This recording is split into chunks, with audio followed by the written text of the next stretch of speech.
Thank you and welcome to the show this morning. The topic this morning is the School of Nursing at Tennessee State University, and we're fortunate to have with us to talk about the School of Nursing at Tennessee State University, Dr. Yvonne N. Stringfield. Dr. Stringfield is the BSN Program Director for the School of Nursing at Tennessee State University. And Dr. Stringfield, let me welcome you to the show this morning. I'm very pleased to be here. And we're pleased to have you to talk about what we consider to be a very, very important topic. As a matter of fact, Dr. Stringfield, we've had a number of occasions to have people to talk about the School of Nursing, but not recently. And I guess the last time that we talked about nursing, we were talking about the shortage in nursing and et cetera. And of course, you will talk about some aspects of that today. But before we get into that, let's give you an opportunity to talk about Yvonne N. Stringfield. Let's have you to talk about your background, your education, and some of the things that you consider to be important, and eventually leading you to the position of the program director of the BSN program at Tennessee State University. Let's do it from that perspective, and then we'll talk about some of these other things. Okay, well, I've come from Newport News, Virginia, which is about 30 miles inland from the Atlantic Ocean, so I'm landlocked here in Nashville.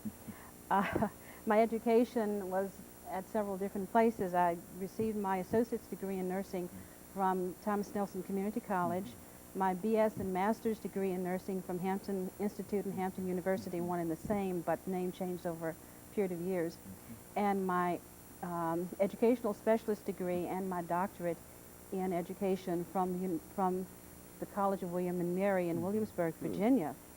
I've taught in academia for the past, since about 1986, I've been in the university setting, and I've taught in diploma program, I've taught in an associate's program, I've taught RN to BSN, I've taught in 4-year, and now I am at TSU in the BS program there.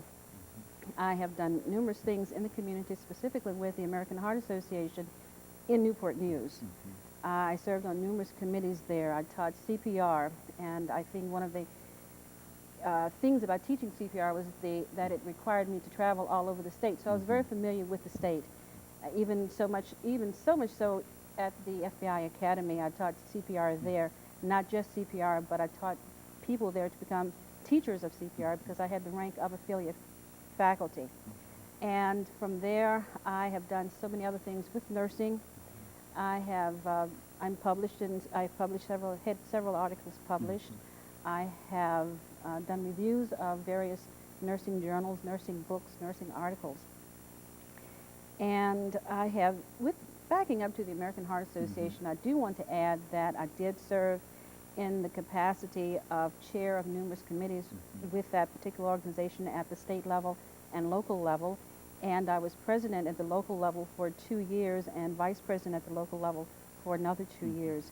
And I believe that all of that has brought me where I am today. Very good. You know, I think that you do bring some excellent information about a number of topics that we are interested in and that we've done on this show.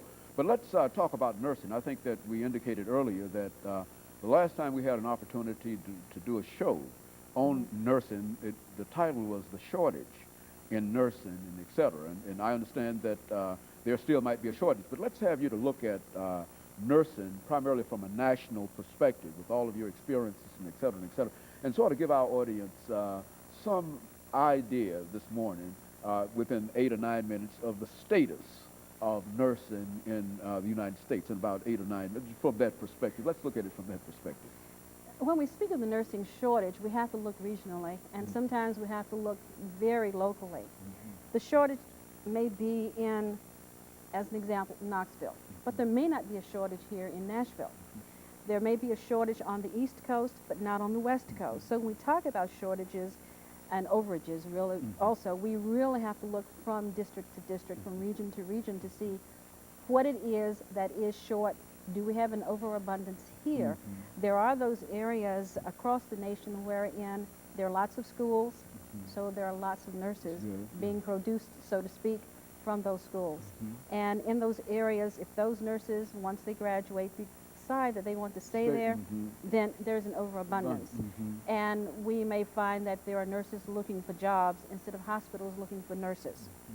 But I think around in this area, we are probably right where we need to be where nurses are concerned.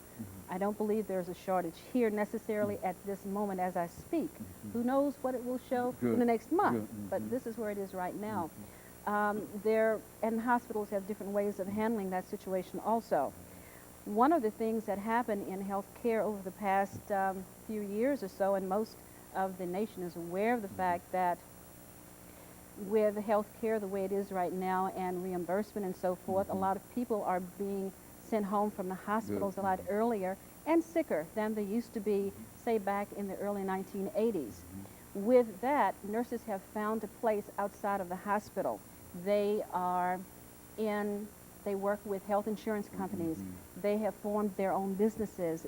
Some of the home health agencies that were very, very popular during the late 80s and early 90s were formed by nurses, and they were nurse-owned businesses.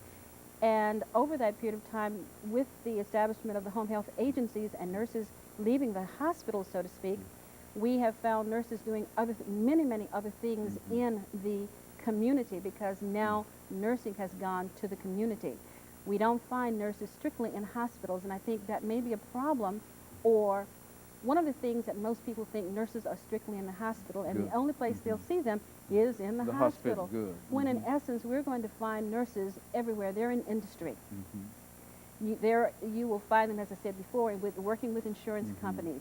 You will find them working outside in their own businesses as consultants to hospitals, to schools of nursing, to other healthcare organizations. You'll find them working with volunteer organizations such as the American Heart Association, and I don't mean as a volunteer as I was, but as officers, not officers necessarily, but as a hired person within that organization. Staff within that. Right.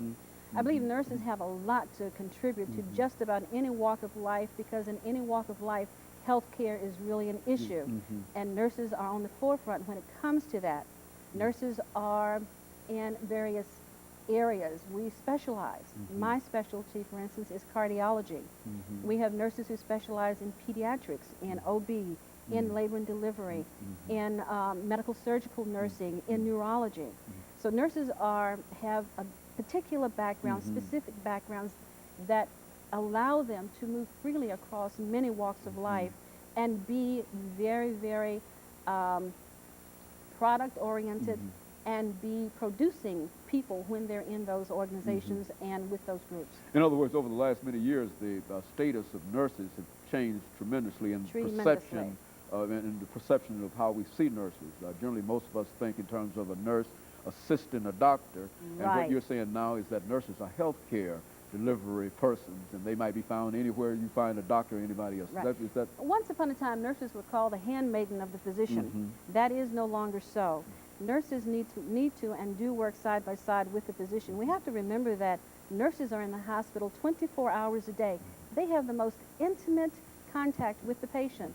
And how often, when the patient becomes ill, how long rather, is the physician with that patient during the day? Maybe a limited 5 to 10 minutes if there's not an emergency.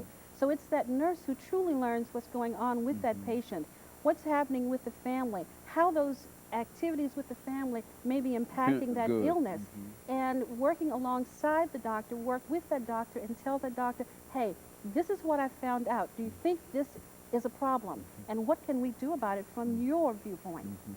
And of course, that gives a much broader, as a matter of fact, I think, Dr. Stringfield, your position here as the BSN program director for the Tennessee State University School of Nursing program, I think that sort of illustrates the kind of activities that nurses are involved in, and some of the things that you've already said that you've been involved in, not only as volunteering, but also as a paid staff person in those areas. I think that illustrates that nurses do more than simply assist doctors. And of course, when we come back, we're going to talk about the nursing program at Tennessee State University, and we'll be back with our audience following this short commercial break.